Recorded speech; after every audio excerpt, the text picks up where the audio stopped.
Well, hello everyone, and welcome back to another video and another F1 22 Fantasy Livery. Today we're going to be doing What If Renault Returned to Formula 1. Now first of all, if you have missed any of the series so far, I do recommend you go and check that out. I'll try and remember to leave an I thing. There hasn't been that many episodes and I do apologise about that, but this is the start of 4 final liveries for this year's game. Now, this car, there's one problem with it. I think you can see this white Xbox livery. Now, in the paint, in the logo file, basically, you know, I want it to look like the Microsoft logo. That's how I set it up for. But for some reason, they've not. Although there's a placement for that logo, there isn't a. It's for some reason it's not applying it there. So that's a bit unfortunate.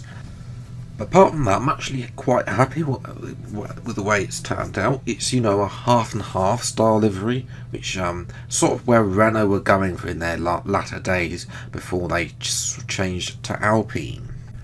Now, because it's also been the first episode of this series since the sports update came out about 4 million years ago, I've also gone on ahead and updated all of the other liveries as well that have been featured a lot so far in this series.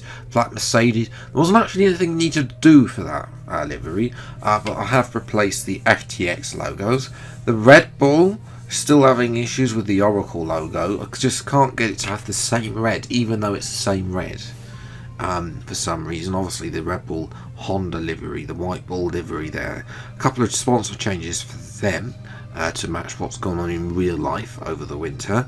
As well as like Citrix and a couple more I've got left as well. Ferrari wasn't there before, but I've just added the yellow paint file because I've been using it in driver career mode in white, so I thought I might as well add it back in yellow. As I say, there are restrictions because it doesn't match with the 75 logos obviously missing. McLaren has been updated as well. I've gone for an orange rear wing with that.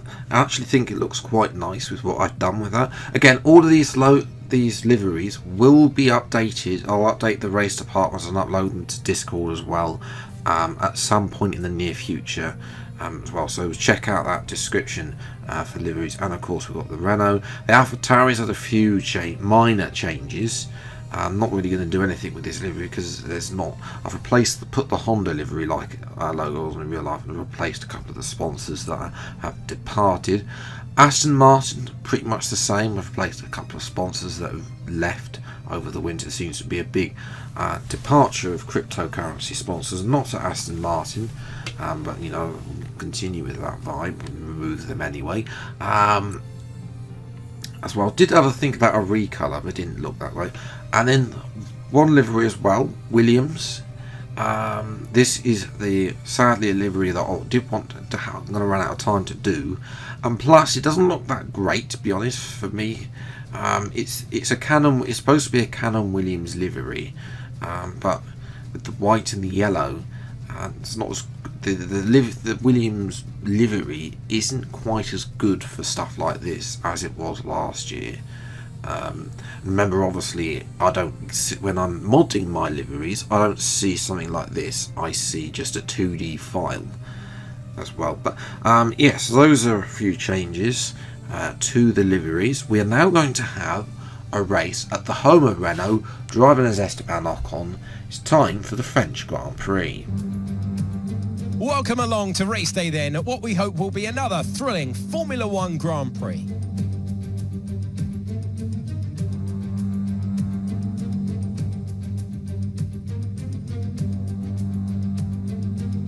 Six lefts and 9 rights give us a total of 15 corners here at the Circuit Paul Ricard, and a lap covers an overall distance of 3.6 miles. Average speeds will be somewhere in the region of 142 miles per hour, and they'll be maxing out on the Mistral Straight at around 205 miles per hour. So here we are down the grid. As usual, this is just a livery mod. So we'll still see the horrible pink Alpine colours. Race strategy is a one stop from soft to medium, as it's only a 25% race, so yes, let's crack on with the action to see how far we can get up.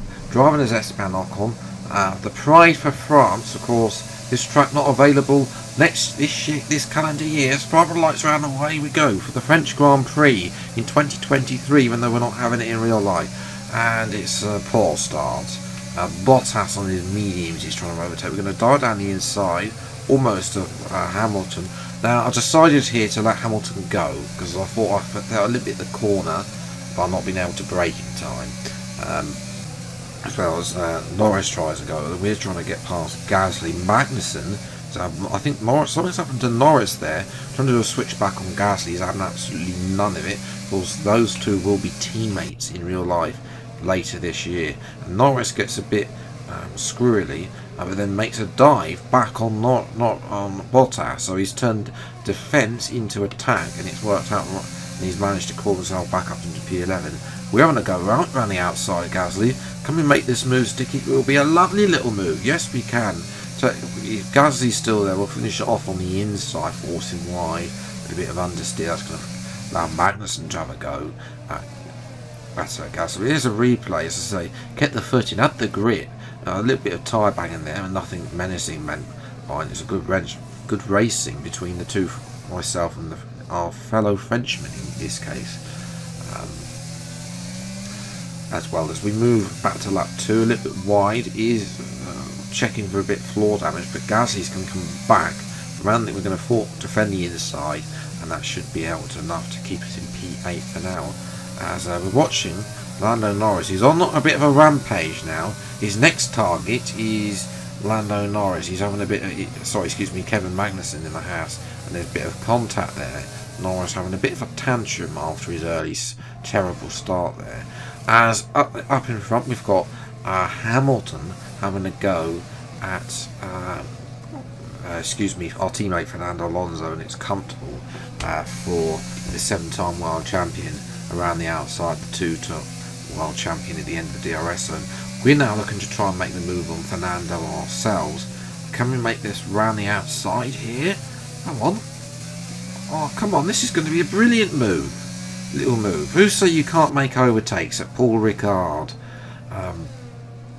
So this is a lovely little move right around the outside. Alonso gave us the space, to be fair. And we just in the end force him wide to be able to get the position. As up the road, we've got two battling people between Perez and Sainz, both started on medium compounds. So this is the advantage we've got. Quite a few of them, the top 5 actually started on medium compound tyres.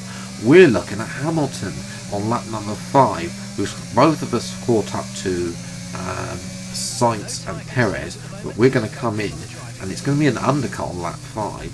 This could be the crucial strategy getting P4. I want to say Russell's in as well, but he was battling Verstappen for the race lead, and comes out in front of us. Let's hope we don't get held in the pits as the Alpine pit crew go to work. Softs are off medium, a little bit held out for the AlphaTauri, but we do make it out nevertheless. Hopefully that hasn't harmed us too much. Well, it's a very slow pit lane here, 37 mile an hour. And that battling though is actually helping us, as we see Hamilton trying to go around the outside of Sainz. Sainz having none of it on his medium compound tyres.